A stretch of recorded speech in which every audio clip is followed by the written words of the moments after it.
Hello students, welcome to Unique Classes of Right Way. आज बच्चे real analysis की second class में हम लोग, और बुक हमारा फॉलो हो रहा है बर्टली एंड शर्बट।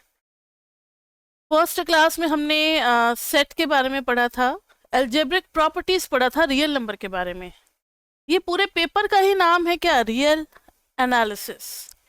रियल एनालिसिस है तो पढ़ना हमें सिर्फ रियल नंबर के बारे में है। तो रियल नंबर को एक ऑर्डर्ड सेट बताना है, एल्जेब्रिक प्रॉपर्टीज जिसमें सारी ट्रू होती हैं, जिसके लिए एल्जेब्रिक प्रॉपर्टीज हमने लास्ट क्लास में कर लिया था। आज हम लोग करने जा रहे हैं ऑर्डर्ड सेट के बारे में। भाई ऑर्डरिंग प्रॉपर्टीज क्या है? एल्जेब्रिक एंड ऑर्डरिंग प्रॉपर्टीज, ये पहला टॉपिक है हमारा। तो ऑर्डरिंग प्रॉपर्टीज करने जा रहे हैं, लेकिन उसके पहले एक नज़र रैशनल और इरैशनल पे। आपने पढ़ा होगा जूनियर क्लासेस में कि रैशनल नंबर कौन से नंबर को कहते हैं। जैसे रूट टू एक क्या है? इरैशनल नंबर है। इरैशनल है, लेकिन टू क्या है? रैशनल है। तो रैशनल नंबर का मतलब होता है number in the form of p by q where p and q both belongs to z। Number in the form of p by q where p and q both belongs to z and q is not equal to 0। ऐसे number को rational number कहा जाता है। ऐसे number को क्या कहते हैं? रैशनल नंबर, जहाँ पे ऊपर भी इंटीज है नीचे भी इंटीज है, लेकिन डिनोमिनेटर 0 नहीं है। ठीक है। तो और इरेशनल के बारे में आपको पता होगा, जैसे रूट 2 की वैल्यू अगर आप करें तो 1.414 समथिंग समथिंग समथिंग आता है। Non terminating and non repeating decimal. Non terminating मतलब कभी खत्म नहीं होने वाला है, और नॉन रिपीटिंग मतलब कभी कोई पैटर्न रिपीट नहीं होने वाला है। तो वैसे नंबर को हम लोग क्या कहते हैं? Irrational number. तो प्रूव करना है। ये है आपका थ्योरम 2.1.4 थ्योरम, जिसमें लिखा हुआ है there does not exist a rational number, there does not exist a rational number r such that r square is equal to 2। यानी एक तरीके से r is equal to √2 is not a rational number, ये हमें prove करना है। एक चीज और, अब कोई नंबर ले लेते हैं ना, लाइक 8/20, ये रैशनल नंबर है? बिल्कुल है। 8 और 20 में अभी क्या है? कॉमन फैक्टर तो निकल रहे हैं बच्चे, 2 भी आ रहा है 4 भी आ रहा है, कॉमन फैक्टर। लेकिन जब इनको हम सिंपलेस्ट फॉर्म में रिड्यूस करेंगे, उस टाइम में ये 2 और 5 जो है, ये दोनों क्या है? को-प्राइम्स। को-प्राइम्स बोले तो दोनों का एक भी फैक्टर कॉमन नहीं है 1 को छोड़ करके। ठीक है। को-प्राइम्स में आप ये नहीं समझोगे कि दो प्राइम का रेशियो। अब मुझे कुछ और एग्जांपल लेने दो, like 16/25। 16 is a composite number, वो प्राइम नंबर नहीं है। 25 is also not a prime number, लेकिन 16 और 25 दोनों एक दूसरे के लिए क्या हो गए? को प्राइम्स। को प्राइम्स दोनों एक दूसरे के लिए क्या हो गए? को प्राइम्स। तो सिंपलेस्ट रेशियो, जब उसके बाद से हम उसको सॉल्व नहीं कर सकते, उस फॉर्म में जो नंबर होते हैं वो एक दूसरे के लिए क्या होते हैं? को प्राइम्स होते हैं। तो यहां पर देखो, अब इसको प्रूव करने का तरीका क्या है कि √2 को एक रैशनल नंबर मान लेंगे और लास्ट में कॉन्ट्राडिक्शन अराइज करेगा, तब हम कहेंगे कि √2 रैशनल नंबर नहीं है, हमारा जो एजम्पशन था वो क्या था? गलत था। तो let √2 be a rational number. Let √2 be a rational number, then √2 को हम इस फॉर्म में लिख सकते हैं p/q, where p and q are co-primes। p and q are co-primes। साथ ही साथ p and q both belongs to z, but q is not equal to 0। अब ध्यान से सुनो, स्क्वायर करेंगे अगर इसको दोनों साइड,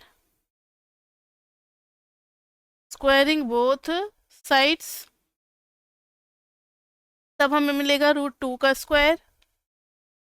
दोनों साइड स्क्वायर करेंगे बच्चे तो ये आ जाएगा √2 का square is equal to P square by Q square.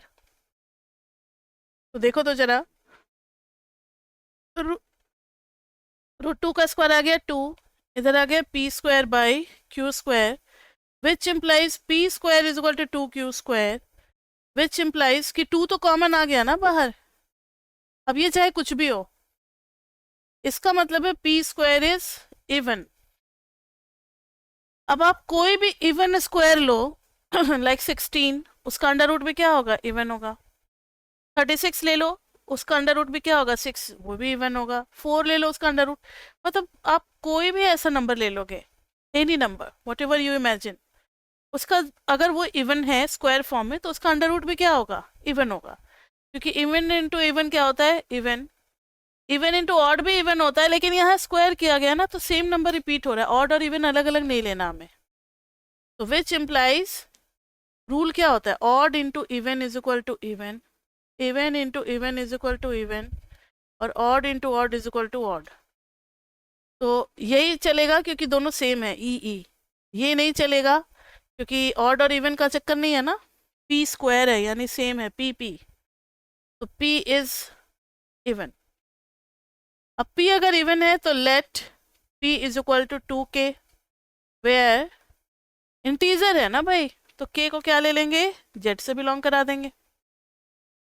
p भी इंटीजर था, q भी इंटीजर था, इनिशियली हमने एज्यूम किया था। अब अगर p स्क्वायर इवन आ गया तो p भी इवन हो गया, और p इवन हो गया तो p is equal to 2k ले लिया हम लोगों ने, where k belongs to z। अब putting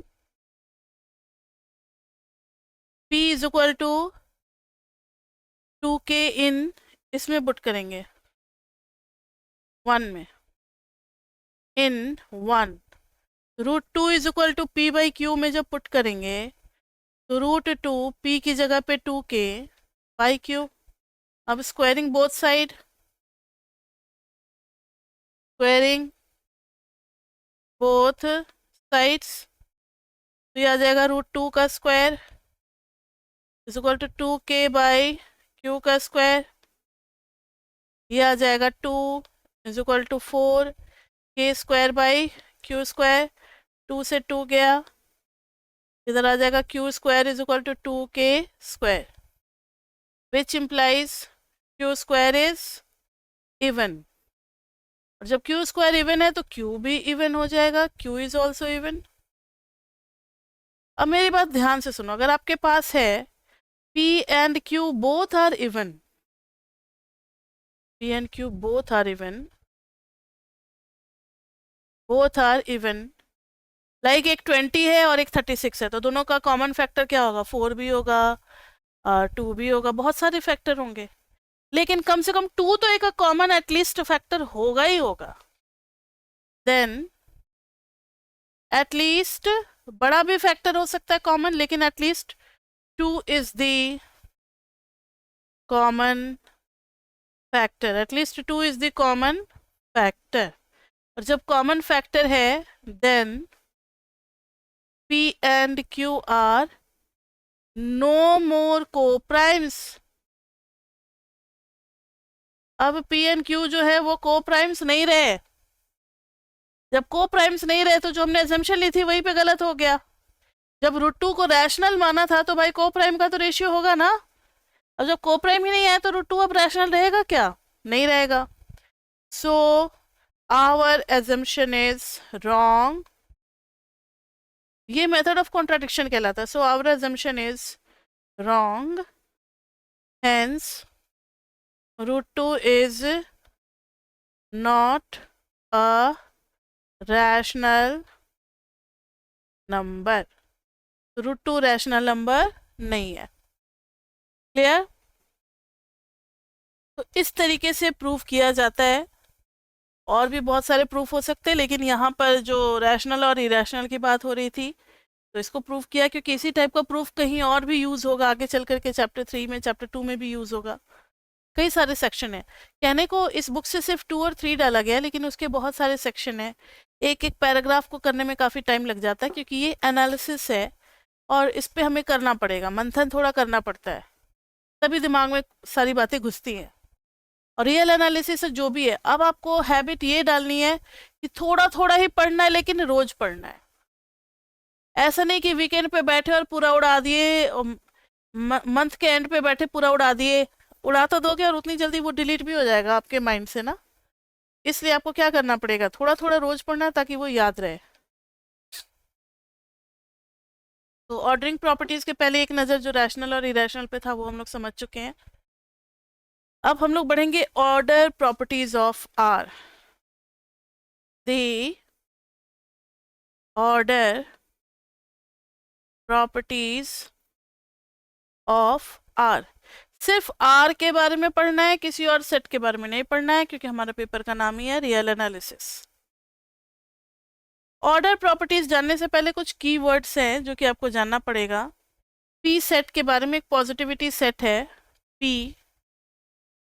P is the positivity set of R. यानी पी में सभी रियल नंबर हैं जो कि 0 से बड़े हैं और x belongs to real number.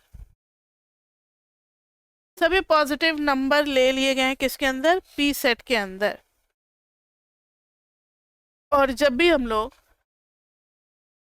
P union 0 बोलेंगे तो उसमें आ जाएगा x सच दैट, 0 को ऐसे नहीं लिखना है, सेट के फॉर्म में लिखना है।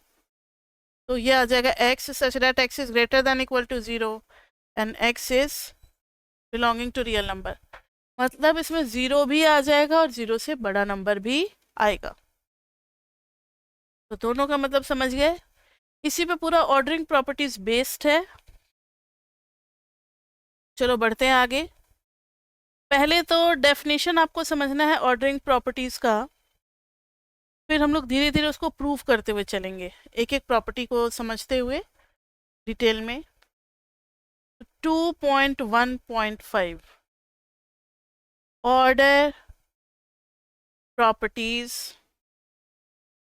Of R. तो पी सेट के बारे में तो समझ गए हम लोग। Let P be a non empty set subset, क्योंकि रियल नंबर का ये एक पार्ट है। Non empty subset of R such that P contains only positive real number. P contains only positive real numbers. अब ऑर्डर प्रॉपर्टीज में है, then it satisfies, 3 properties है, उन्हीं तीनों को ऑर्डरिंग प्रॉपर्टीज कहा जाता है। Then it satisfies following properties. Following properties में बच्चे पहला प्रॉपर्टी क्या है कि अगर A and B belongs to P, belongs to का सिंबल आ गया है आपको, देन A प्लस B भी बिलोंग करेगा P से। ये बहुत ऑब्वियस सी बात है कि अगर दो पॉजिटिव नंबर का समेशन करेंगे तो पॉजिटिव आएगा। आप देख सकते हो A बिलोंग्स टू P, तो हम लिख सकते हैं A is greater than 0। B belongs to P, तो लिख सकते हैं B ग्रेटर देन 0। इसको एक्सप्लेन कर रहे हैं। और जब दोनों को सम करेंगे तो A plus B is greater than 0, which implies कि A plus B also belongs to P। समझ में आई बात? तो ये एक तरीका होता है प्रूव करने का। आप जब चाहो तो P सेट से इनइक्वलिटी पे जा सकते हो। ये देखो, P सेट से इनइक्वलिटी पे चलेगा, उल्टा भी चल सकते हैं, इनइक्वलिटी से भी हम लोग P सेट पे जा सकते हैं। अगर कोई चीज़ ग्रेटर देन में दिया हुआ है तो वो भी चीज़ P से बिलोंग कर सकती है हमारी। तो ये थी फर्स्ट प्रॉपर्टी। दूसरी प्रॉपर्टी है, फर्स्ट प्रॉपर्टी अगर समझ में, दो पॉजिटिव नंबर को ऐड करेंगे तो पॉजिटिव नंबर ही मिलेगा। Second property is if AB belongs to P, then A into B belongs to P, यानी दोनों का मल्टीप्लिकेशन भी पी से बिलोंग करेगा, पॉजिटिव नंबर होगा। दो पॉजिटिव नंबर का मल्टीप्लिकेशन भी क्या होगा, एक पॉजिटिव नंबर ही होगा। A belongs to P, A is greater than 0, B belongs to P, तो बी इज ग्रेटर देन 0।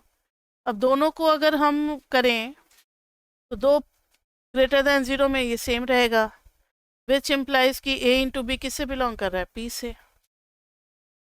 तो दो पॉजिटिव नंबर का मल्टीप्लिकेशन किससे बिलोंग करेगा, पॉजिटिव नंबर से ही बिलोंग करेगा। तो फर्स्ट ऑर्डरिंग प्रॉपर्टीज याद हो गई, दो पॉजिटिव का sum positive. Second ordering properties में है दो पॉजिटिव का मल्टीप्लिकेशन भी पॉजिटिव। तो थर्ड पे आते हैं, लॉ ऑफ ट्राइकोटोमी। थर्ड को एक और नाम से जानते हैं, लॉ ऑफ ट्राइकोटोमी। ट्राई मतलब थ्री केसेस, थ्री केसेस में एनाटॉमी मतलब स्टडी को हम लोग ट्राइकोटोमी बोलते हैं। तो यहाँ क्या है कि अगर ए बिलोंग कर रहा है पी आर से, रियल नंबर है, कोई भी रियल नंबर है, आप किसी भी रियल नंबर के बारे में अगर बात करते हो उसका स्टेटमेंट क्या बन सकता है, देन या तो ए बिलोंग करेगा पी से, या फिर ए इज इक्वल टू 0 होगा, या फिर माइनस ए बिलोंग करेगा पी से। भाई कोई नंबर या तो पॉजिटिव होगा, या फिर 0 होगा, या फिर नेगेटिव होगा। माइनस ए का पी से बिलोंग करने का मतलब क्या है, माइनस लगाने के बाद पी से बिलोंग किया है, पॉजिटिव हुआ है। जैसे सपोज करो -5 था पहले, -5 था पहले, उसमें माइनस लगाया तब ये बिलोंग किया पी से, तो -5 तो नेगेटिव है ना, इज नेगेटिव। तो कोई नंबर के पास तीन ही ऑप्शन है, या तो वो पॉजिटिव होगा, या नेगेटिव होगा, या 0 होगा। आप ऐसा ट्राइकोटोमी वाला स्टेटमेंट कहीं भी बना सकते हो। किसी भी पर्सन का हाइट या तो 6 फीट होगा, या 6 फीट से कम होगा, या 6 फीट से ज्यादा होगा, और क्या होगा। तो आप सारे केसेस को 3 केसेस में डिवाइड कर सकते हो कंपेरेबल स्टेटमेंट बना करके। जैसे यहाँ पे हमने कंपैरिजन किया किसके साथ, 0 के साथ, कि कोई चीज या तो 0 से बड़ा होगा, या 0 से छोटा होगा, या इक्वल टू 0 होगा। लॉ ऑफ ट्राइकोटोमी, ठीक है। अब एक वर्ड जो है वो मुझे समझाना है, नोट में लिख लो। If A belongs to P, then हम ए को कहते हैं A is strictly positive. Strictly positive मतलब ये कभी भी 0 नहीं होगा, कभी भी 0 नहीं होगा, ए हमेशा ग्रेटर देन 0 ही रहेगा। अगर A belongs to P union 0, then सिर्फ लिखेंगे ए इज पॉजिटिव या फिर non negative. A is non negative sorry, A is non negative मतलब 0 नहीं हो रहा, पॉजिटिव नहीं हो रहा, ये सॉरी 0 नहीं हो रहा, नेगेटिव नहीं हो रहा, क्या बोल रहे हैं, नॉन नेगेटिव।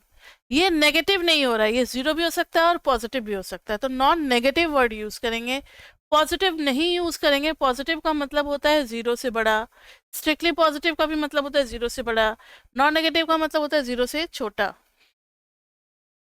तो ऐसे ऐसे स्टेटमेंट जो है, वर्ड अब अगर आता है स्ट्रिक्टली वर्ड तो आपको घबराने वाली बात नहीं है। नॉन नेगेटिव आता है तो भी आप समझ जाओगे कि नॉन नेगेटिव का मतलब क्या है।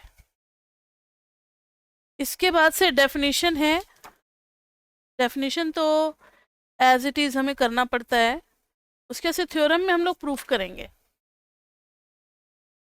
तो डेफिनेशन जरा देखें, डेफिनेशन क्या है।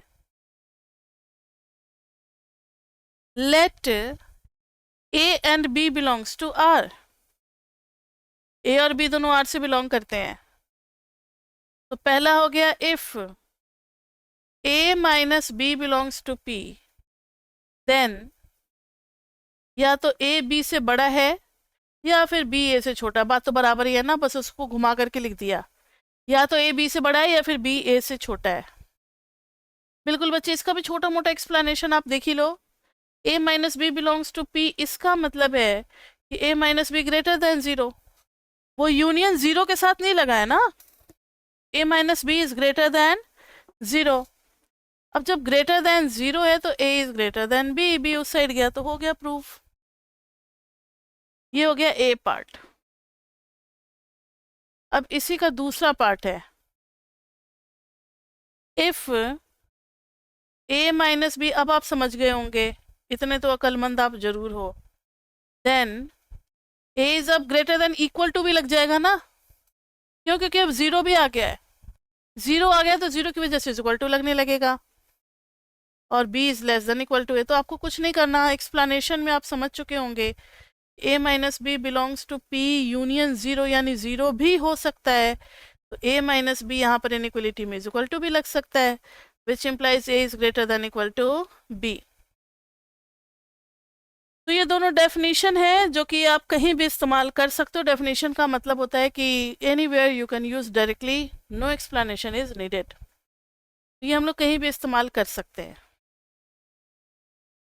आ रहा है ना मजा? रियल एनालिसिस में यही चीज़ है, समझते जाओ समझते जाओ।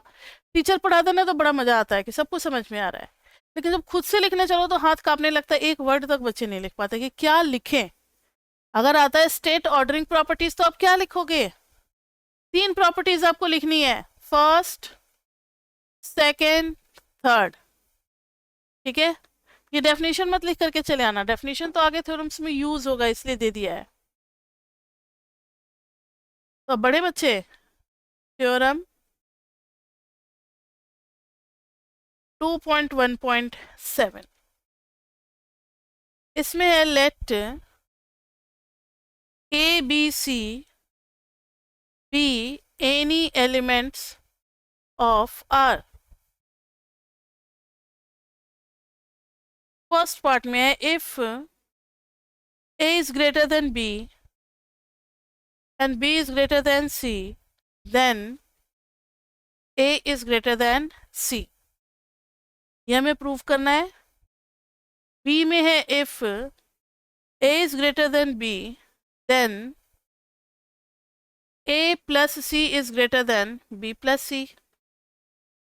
सी पार्ट में है if a is greater than b and c is greater than 0, then ca is greater than cb।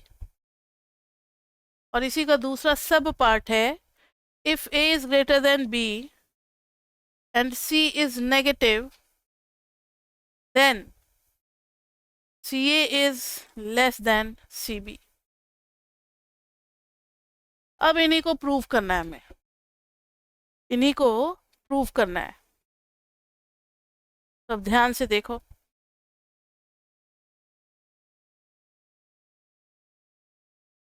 A part में गिवन है हमें a is greater than b, which implies a minus B is greater than 0, which implies कि a minus B किससे belong करता है? p से। बहुत बढ़िया। अब फिर से गिवन है p, अब देखो इनइक्वलिटी से p में जा रहे हैं, b is greater than c, then b minus c is greater than 0, which implies b minus c belongs to p।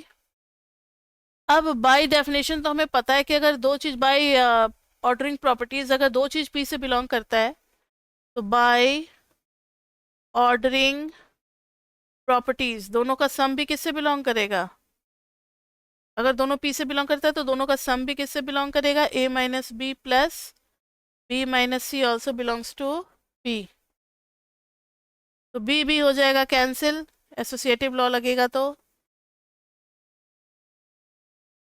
b cancel, बचा a minus C belongs to p, which implies a minus c is greater than 0, which implies a is greater than c, hence proved। ये बच्चे starting है इसलिए इतना आराम से easy सा हो रहा है, आगे चल करके थोड़े अच्छे अच्छे भी टॉपिक्स आएंगे, लेकिन अब जो आता है उसी को एंजॉय करना सीखो। अभी हमारे सामने ये वाला थ्योरम है तो कितना मजा आ रहा है भाई, p से बिलोंग करा दिया और p से बिलोंग करने पे दोनों का सम भी p से बिलोंग कर जाता है, उसी से प्रूफ भी हो गया, है ना। तो बाय फर्स्ट ऑर्डरिंग प्रॉपर्टीज हम लोगों ने ये प्रूव कर दिया। अब सेकंड में है c को ऐड करना है, c एनी रियल नंबर है, तो b part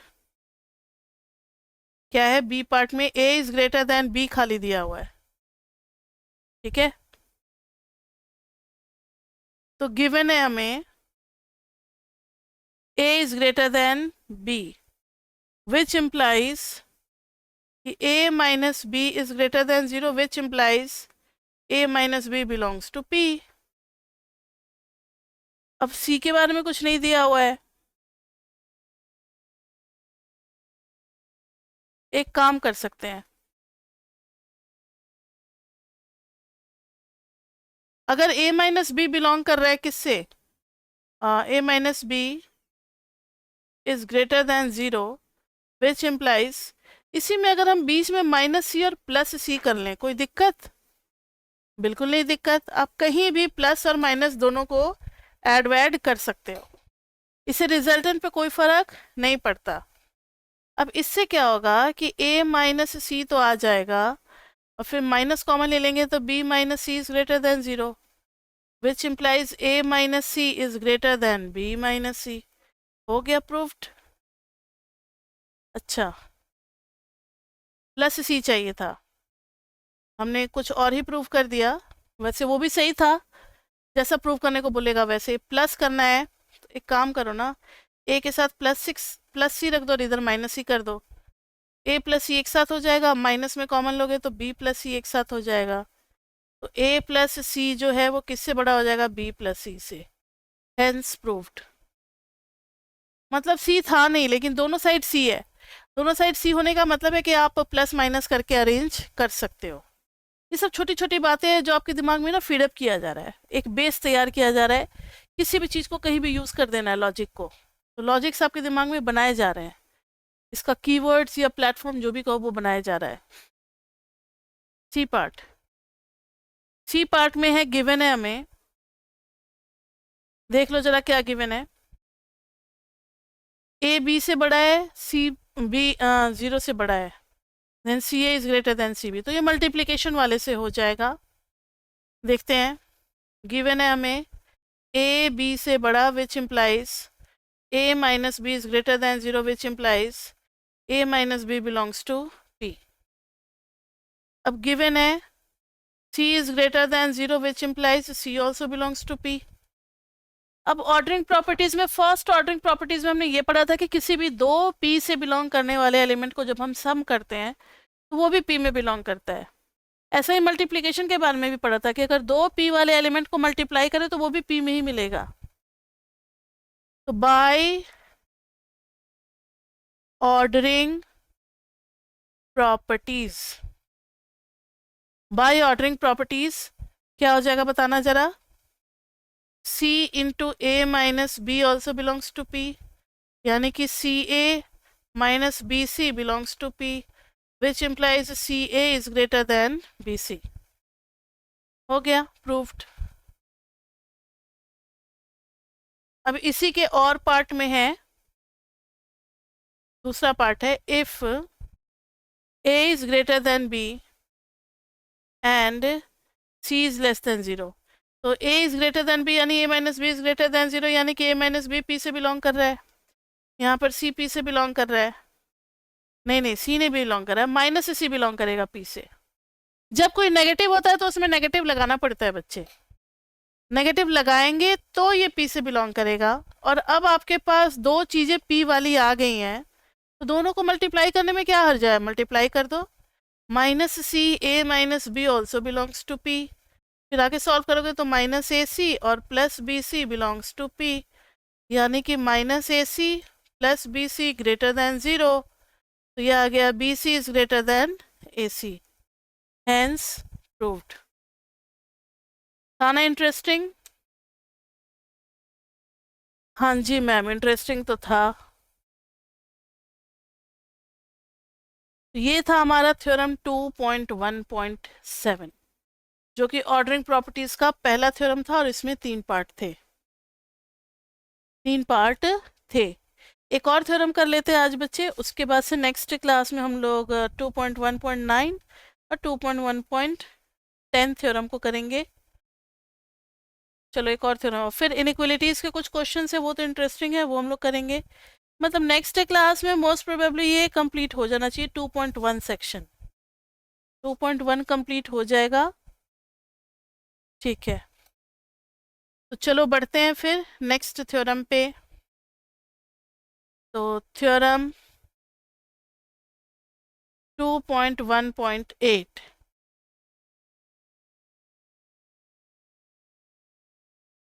if a belongs to real number and a is not equal to 0, आपको कोई भी बुक की जरूरत नहीं है, बुक नहीं है कोई बात नहीं, आप ऐसे ही पढ़ सकते हो क्योंकि सारी चीजें स्क्रीन पे हम लिख ही दे रहे हैं। Then A square is greater than 0। और बच्चे जो मैथ्स ऑनर्स कर रहे हैं वो भी अपने इस लेक्चर को संभाल करके रखेंगे, नोट्स को संभाल करके रखेंगे, क्योंकि जो एंट्रेंस होता है ना एमए का, उसमें भी यही काम आता है।